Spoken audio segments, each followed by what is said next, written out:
Good afternoon, everyone. It looks like we have a good crowd coming in here. I'm Robin Granger with the School Facilities Association, and welcome. It's nice to have you here today for our P12 Schools Clean Green Schools Initiative webinar. And I'd like to welcome Hannah Morgan, Senior Project Manager for the Efficiency Planning and Engineering team from NYSERDA, who's going to speak to us today about the program and give you all the information and the ins and outs on the eligibility for it. So welcome, Hannah. And I want to remind everybody to please use either the chat or the Q&A box at the bottom of your screen to ask questions, and Hannah will address them all at the end of the webinar.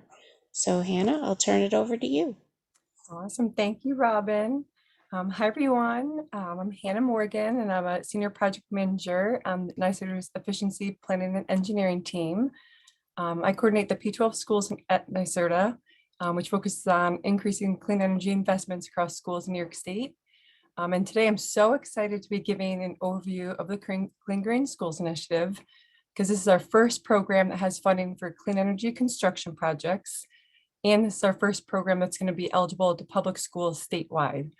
So super excited about both those items. Everything I present today is pulled directly from the pond. So if you have any questions at all, feel free to go through the pond or email me directly. So an overview for the Clean Green Schools Initiative. It's a $59 million program. And the goal of the program is to help under-resourced public schools decarbonize their buildings and improve indoor air quality across their buildings. So we really want to just reduce energy use across buildings while at the same time improving the environmental health of those buildings. So for who's eligible? So it's all existing public school buildings across New York State that are designated as high needs by the New York State Education Department or located in a disadvantaged community. So it's either or, you don't have to be both. And with that being said, there's about 58% of the public schools statewide are eligible for this program. So we're really excited that a large amount of public schools will be able to participate in this program. Also, systems benefit charge is not required to participate in this program, which we're again really excited about. So public schools in New York City, in Long Island, in Westchester, and schools that get their electricity from municipalities will be eligible to participate in this program. And then lastly, these grants will no longer offset against building aid, meaning districts can use them to cover the local share of costs. So, for example, if you're doing a $10 million capital project and your school district gets 98% building aid, our funding through Track 2 can cover the local share, so the $200,000 for that capital project. So how is this program structured? So this program is going to provide funding in two different tracks to support a school's pathway towards decarbonization. Track 1 is open enrollment, and it's for planning. So, and we're accepting applications through December 2025. And so we're going to provide funding for services that help schools evaluate, plan for, and facilitate energy reduction projects, clean energy projects, and indoor air quality projects. So for Track 1, we want to provide the engineering and technical support so that schools can make sound decisions when planning clean energy projects. Track 2 is the competitive side of the program, and we're going to get funding to install and construct these clean energy decarbonization projects. So we really want to, so Track 2 funding will support schools to construct projects which eliminate or reduce fossil fuel use within their schools. And lastly, in both Track 1 and Track 2, we're offering funding to support clean energy educational opportunities. So we want to help schools integrate clean energy concepts into the classroom, whether it be providing funding to do a clean energy internships, or providing funding for a teacher to create a new course around clean energy. So this type of funding will be available in both Track 1 and Track 2. And then Track 1 may be used towards project planning associated with Track 2. But with this being said, participation in Track 1 is not a requirement to participate in Track 2. So we do know, some schools might have some projects in the pipeline that are eligible for Track 2. For instance, if they're planning, and they have a design done for a ground source heat pump system, So we encourage, those schools to apply to track 2 on this first round. On the other hand, there might be schools that don't have any projects, that haven't planned any projects that fit this program. So that's why we have track 1 open for these schools, so that they can spend the next year planning for these types of projects. And then in the future rounds of track 2, you could apply for funding to support those projects. And so we do plan on coordinating multiple rounds of track 2. So what type of activities are supported through track 1? So again, we want to support a school to plan for these clean energy and indoor air quality projects. So we would support engineering architecture services such as benchmarking, energy studies, energy efficiency and clean heating cooling design services, energy master planning that you could combine with your building condition survey, clean transportation studies, because we know the state now has different guidelines for the EV buses. And also we'd support indoor air quality evaluation and management, to help your school, address indoor air quality issues. We'd also support the hiring of an on-site energy manager. So we know, facility directors, you all wear a million hats at your school, one of which is, managing the energy use. So through this program, we would support we would fund hiring an energy manager for your school. It's 100% cost share, which we'll get into, we'll get to the funding levels in a second. We'd also support, services associated with clean energy projects, such as grant writing and fiscal advisor. We know some of these schools might not have the capacity or the bandwidth to apply for, track 2 or track 1 of this program. So we'd pay for the grant writing support. And again, lastly, through track 1, we would support the educational activities. I definitely encourage everyone to visit the Clean Green Schools Initiative website, because we have a documents and resources website, which includes a comprehensive list of what we would support through track 1. So what is the funding associated with track 1? This table is pulled directly from the PON, and I'm going to walk through it with everyone today. So in order to know, schools building cap, the district's annual energy spend must be known. So if you are a district that has an annual energy spend less than 500,000, your building cap through track 1 for all track 1 services, excluding on-site energy manager and the educational activities, is 150,000. You could receive another 100,000 to hire an on-site energy manager, and another 10,000 to support educational activities. So the maximum amount of funding your district could get per building is 260,000. Now let's say that same district wants to, apply for multiple services under track 1. We would give up to 300,000 across the district for track 1 activities, excluding, on-site energy manager and educational activities. We would give another 100,000 for on-site energy manager, and another 50,000 for educational activities. So that district would have a cap of $450,000. Now let's say you're a large city school district that spends more than 500,000 annually on energy expenditures. Your billing cap would be 150,000 for all track 1 activities, excluding on-site energy manager and educational activities. You could receive another 200,000 for hiring an on-site energy manager, and another 10,000 to do educational activities. So your building level cap would be 360,000. Now let's say you're that same district, but again you want to participate in multiple activities under track 1. Your district cap would be 500,000 plus another 200,000 for on-site energy manager, and another 50,000 for educational activities. So the maximum amount of funding you could receive at the district level under track 1 is $750,000. Feel free to, again, go through the PON, review this table. If you have any questions at all, feel free to reach out to me. So how do you apply to track 1? It's very similar to all of our other technical assistance programs through the P12 Schools Initiative. We require a program application, a scope of work, and a budget. Applicants can be either the school or an authorized representative of the school. So if you want your A&E firm to apply for you, that you could have them apply, they would be the ones that receive the funding. So whoever is the applicant is going to be the entity that receives their funding. Applicants can include more than one track one services in their scope of work and more than one buildings within their scope of work. And again, we do have template documents on our Clean Green Schools Initiative resource website. So definitely, check out the website. There's a scope of work template. There's a budget template. There's a list of eligible activities on that website. So I definitely encourage everyone to look through that website. And for track one, you were given 3 years to complete the work under track one. So track two, we're going to get into sort of what track two is. And again, it's funding for the installation of decarbonization projects. So there's 2 types of projects we'd support through track two. The first one are clean heating and cooling projects, such as ground source heat pump systems, air source heat pump systems, and VRF systems. The second project type are capital projects to move towards decarbonization.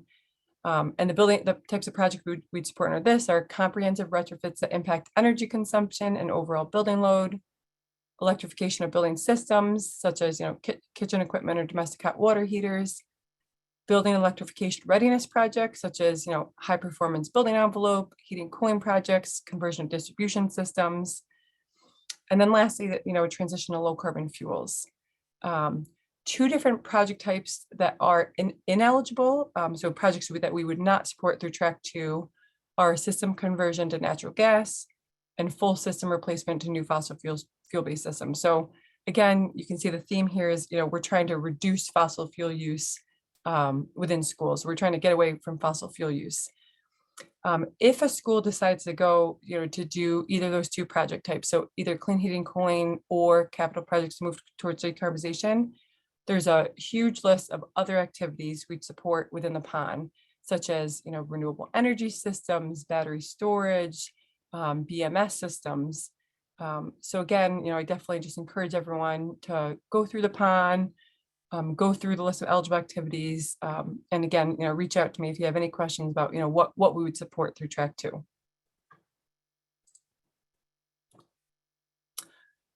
So what is the funding associated with track two? So so at the building level, we would pay, between 500,000 to 3 million for eligible project types. We'd give another 30,000 for educational activities, another 1 million for projects that either propose to install a ground source heat pump system or that propose to fully electrify both space and domestic hot water equipment with any of the clean heating cooling technologies. So the most a school building could get under track two is $4,030,000. Now let's say, example of a district who might want to apply for multiple projects under track two for the districts. So the project, we would pay between 500,000 and 5 million for eligible project types, up to another 100,000 for educational activities, and again, up to another 1 million for projects that either propose to install ground source heat pumps or that propose to fully electrify both space and domestic hot water equipment in at least one of the school buildings with clean heating and cooling technologies. And so the total max amount we'd give a school district is 6,100,000 through track two. Our intent is that, the project costs are going to be 100% funding, not other funding sources.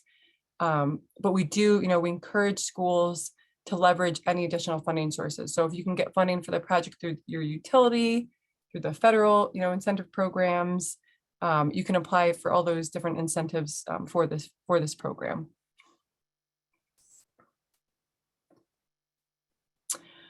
So what's required for a track two proposal submission? So the first thing is that we require a series of questions on our online platform. The second item we require is a school authorization form. A school would submit this form if it's the A&E firm that's the applicant. So if you are having, an A&E firm apply for track two on behalf of the school, you would submit this form saying you authorize, the firm to do that.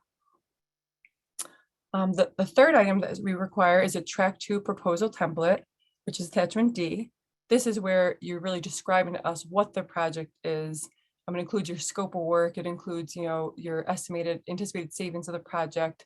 So I definitely encourage everyone to sort of look through the proposal template to see, what we're actually asking for within a project submission. And then the last item we require is the track two budget template, which we'll talk about in a little bit.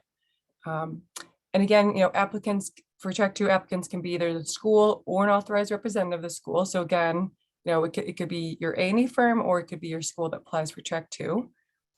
One eligibility criteria is that applicants must not have entered into a contract with a construction firm prior to applying. So if you have already done the design of the project, that's totally okay. If the project is an idea or a concept phase, that's okay. But you must not have entered into a construction contract before applying to this program. The first round of proposals are due July 27th by 3:00 p.m. Again, this is the first round. And I just encourage everyone to read the pond, ask questions, start going through it now. It's about, I think, 8 weeks away, before the first due date. So definitely feel free to reach out to me. We can set up a meeting, talk through, any questions you might have. But again, just a reminder, the schools must submit the proposal and budget templates and ensure that all required information and fields are populated. So we're not going to accept an incomplete application. So just make sure that, whatever you submit to the program is what we're asking for within the PON. So how are these track 2 projects going to be evaluated?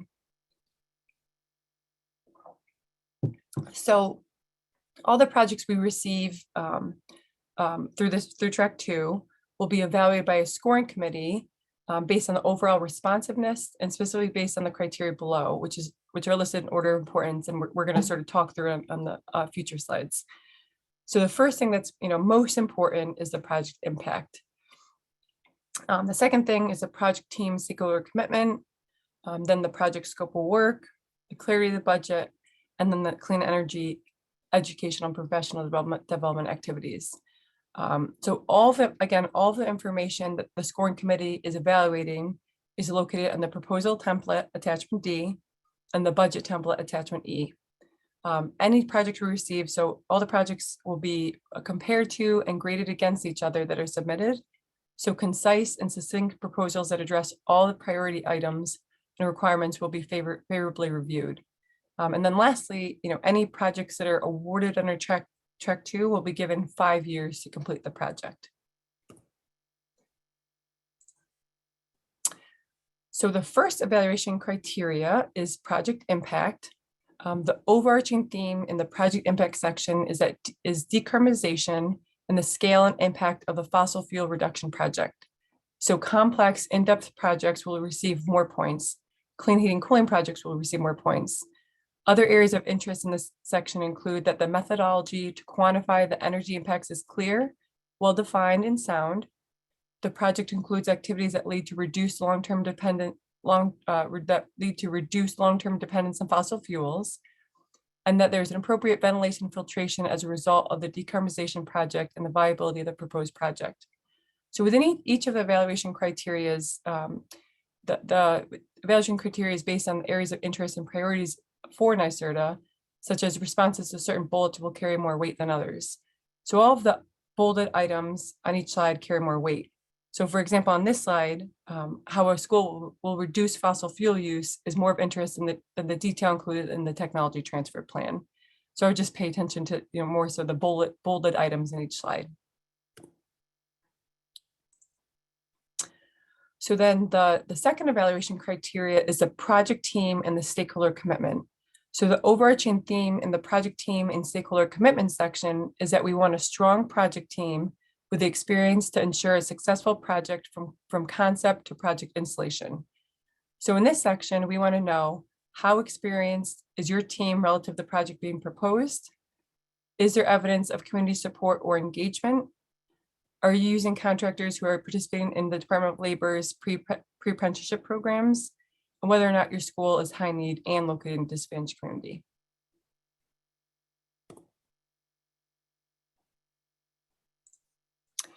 The third evaluation criteria is the project scope of work. So the overarching theme in the project scope of work section is that we want to make sure the projects are well thought out by having a clear understanding of how the project will be implemented through a clear and concise tasks and tangible and concrete deliverables. So in this section, we give about 4 tasks that are sort of required on our end, and then we expect that that you all will include the other tasks and deliverables that are required to complete the project. So we want to have a comprehensive list of what is needed to get done from concept to construction. The fourth evaluation criteria is the clarity of the budget. The overarching theme in the clarity of budget section is that the budget clearly describes the total project costs, including other funding sources being used for the project, and that it describes a time frame for securing the funding. So the key here is outlining as much as you know about the project, how the project is going to be funded. We want to know what other funding sources are being used or pursued, and what is equipment costs versus installation costs versus overhead costs. The more you can share with us about the project costs, the better. It is not a requirement to get any other funding sources, but if you are, we want to know about it. And if the details are unknown, just be clear about that and give a timeline of when they might be known.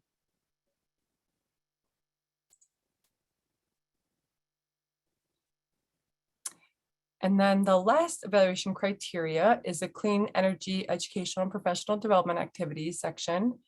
So the overarching theme in this section is whether or not your project engages students or staff in clean energy education activities, such as offering clean energy internships, creating a new course around a clean energy topic, or integrating these clean energy project-based learning activities into a course.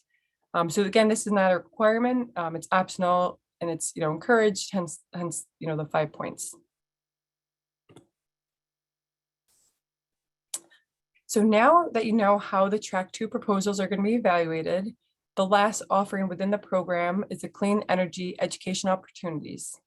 So NYSERDA will provide funding to support a range of workforce development and student education activities for P-12 students that explore, support, or promote decarbonization efforts in their schools and communities.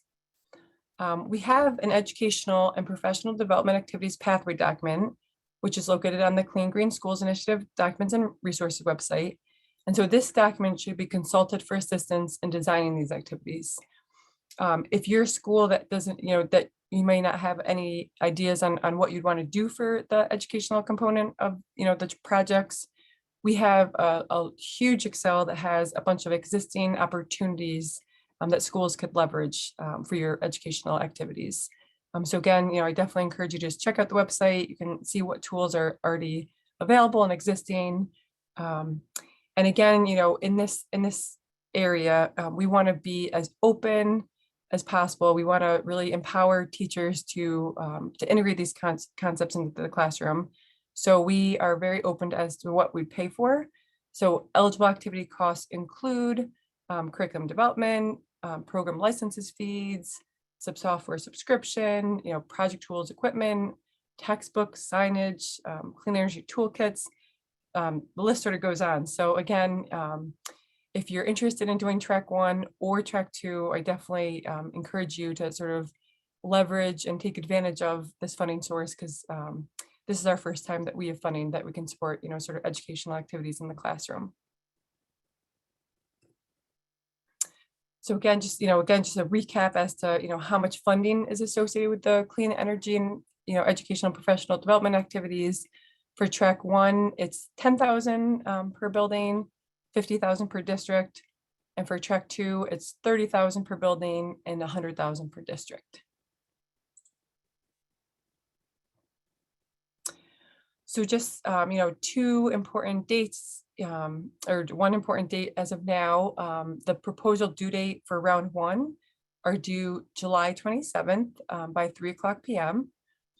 And again, I've said this already multiple times in the webinar, but I definitely just encourage everyone to look at our website.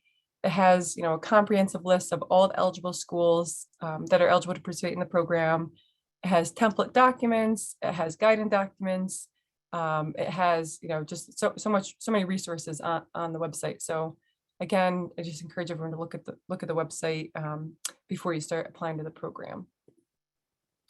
And so now I'll turn it all over, to you guys. I'll start looking through the chat. Feel free to throw your questions into the chat, and I will do my best to try to answer them.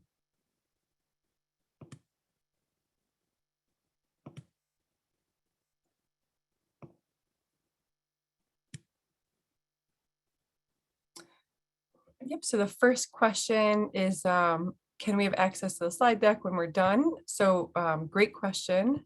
There's a presentation that pretty much this exact same presentations on our website already. So if you just go to the Clean Green Schools Initiative website, you can download the presentation.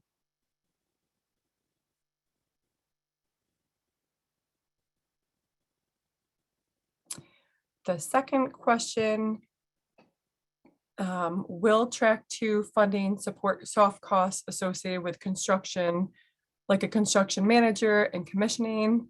I'm 99% sure we would, but let me get back to everyone on that. So whoever registered for this website, I'll follow up with on these questions.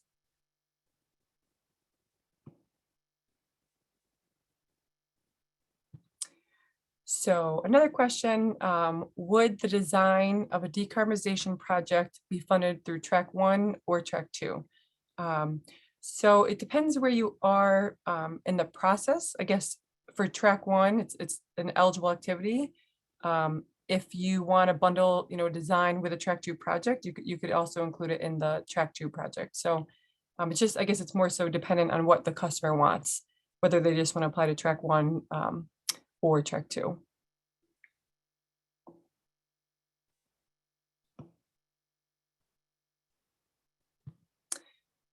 Another great question. Could I combine this with an EPC project? So you definitely can leverage this program when you're doing an energy performance contract. Track 1 could definitely be used for the detailed energy audit, and then Track 2 could be used for the obviously the installation of the systems.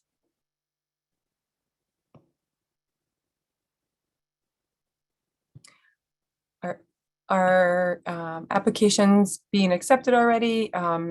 So yes, we've already been. So I guess for Track 1, we have already received a couple applications. Again, it's open enrollment. It's open until 2025.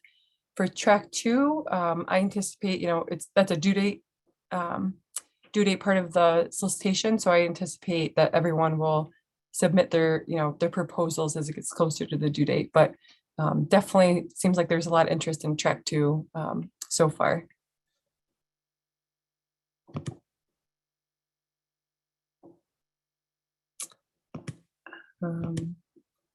Don't see any other questions.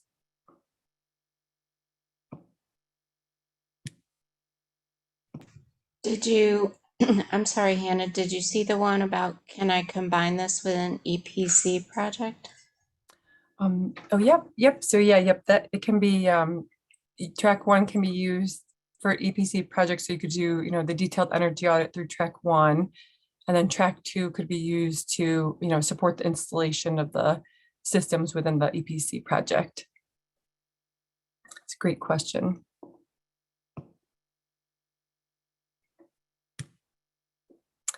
And again, feel free again to, email me directly. Once you start going through the pond, I'm sure you're gonna have a lot of questions. So again, just feel free to email me. Another question.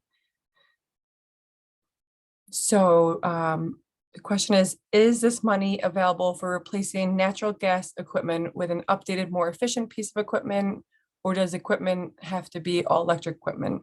So Robin, do you mind going back to the, let's see what slide it is. Can you go back to slide 8 or no, 7?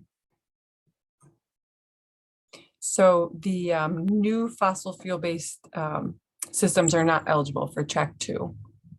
Okay. Oh, sorry, Robin. I forgot. I Your was screen. sorry. I forgot I was in control. Let me see here. There we go.